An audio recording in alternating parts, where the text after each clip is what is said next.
महाराष्ट्रात 2024च्या लोकसभा निवडणुकीपूर्वी उद्धव ठाकरे आणि काँग्रेसला मोठा झटका बसला आहे। माजी मुख्यमंत्री AR अंतुले यांचे चिरंजीव व काँग्रेसचे माजी आमदार मुश्ताक अंतुले यांनी अजित पवार यांच्या राष्ट्रवादी काँग्रेस पक्षात प्रवेश केला आहे। त्यांच्यासोबत ॲडव्होकेट विलास नाईक यांनीही पक्षात जाहीर प्रवेश केला। अंतुले यांच्या राष्ट्रवादीतील पक्षप्रवेशाने रायगडमध्ये महायुतीची पकड वाढणार आहे। महाराष्ट्रातील रायगड जिल्ह्यात असलेले मुश्ताक अंतुले यांची ओळख अल्पसंख्याक चेहरा अशी आहे। मुश्ताक अंतुले यांनी राष्ट्रवादी काँग्रेस अजित पवार गटात प्रवेश केल्याने महाविकास आघाडीचे रायगड लोकसभा मतदारसंघातील खासदार सुनील तटकरे यांना अधिक बळ मिळणार आहे। तर रायगड जिल्ह्यातील शिवसेनेचे उबाठा उमेदवार अनंत गीते यांच्या अडचणीत वाढ होण्याची शक्यता आहे। तसेच अल्पसंख्याक समुदाय राष्ट्रवादीवर महायुतीत सामील झाल्याने नाराज असल्याचे वातावरण निर्माण केले जात आहे।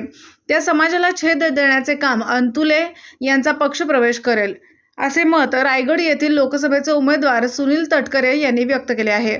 मात्र शिवशाहू फुले आंबेडकरांच्या विचारांचा वारसा घेऊन पक्ष काम करत आहे। बॅरिस्टर AR अंतुले यांच्यामुळे राज्यमंत्री हे पद महाराष्ट्रात पहिल्यांदा निर्माण झाले।